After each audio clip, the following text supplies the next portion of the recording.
So next is levels of care. How are the different levels of care available in hospital defined? So level 0, normal ward care and less than 4 early observations. Level 1, at least 4 early observations and requiring outreach support. Additional monitoring or intervention is including continuous oxygen, epidural, patient control analgesia, tracheostomy or chest drain in C2. Level 2 care, receiving single organ support,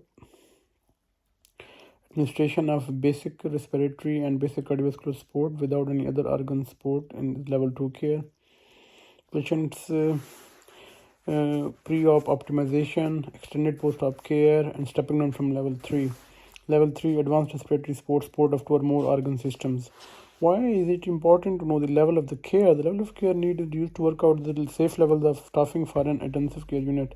Single nurse on level 1 had to see single nurse may only care for one level 3 patient at a time and two level 2 patient at a time, and that's how ITU and SGR get funded. Following a road traffic accident, a 20-year-old male with rib fractures has an intercostal drain for pneumothorax.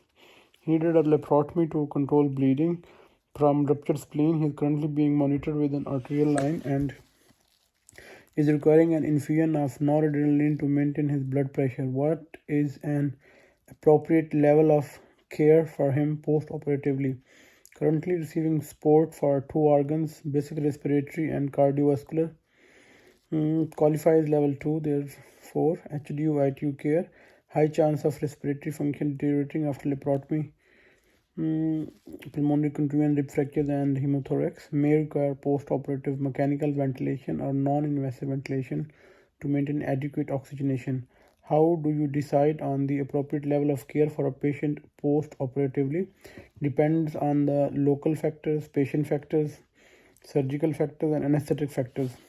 Local factors, some general wards cannot manage the epidural infusions or central lines, so patients remain in the critical care unit until the lines are removed. And then are the patient factors, surgical, anesthetic and patient related. And then are the surgical factors. High frequency of observation then can be provided on a general ward, like free flap observations, monitoring of drains like intercostal chest drains after thoracic trauma, need for continuous infusions of heparin and inotropes, high risk of bleeding, prolonged or major surgery, AAA repair, Whipple's procedure.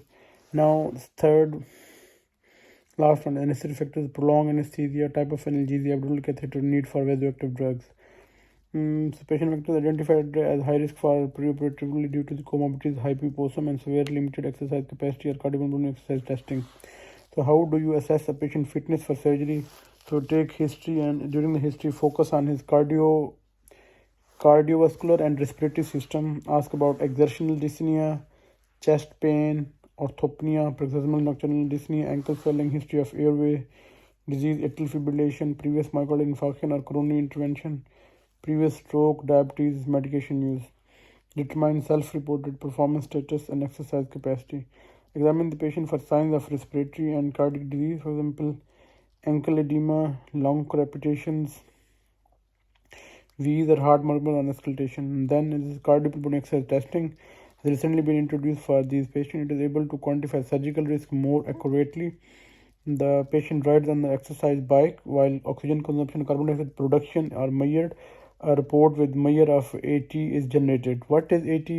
Anaerobic threshold is the threshold when the aerobic metabolism is supplemented by anaerobic metabolism and body start producing lactate.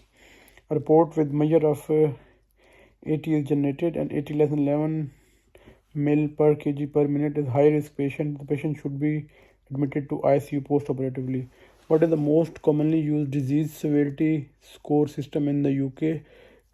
Acute physiology and chronic health evaluation system 2.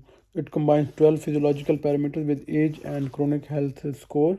Physiological parameters include the temperature, blood pressure, heart rate, respiratory rate, oxygen therapy required, arterial pH, serum sodium, potassium, creatinine, packed red cell volume, white cell count, and neurological score. Data are entered on admission to the intensive care and then reassessed after 24 hours.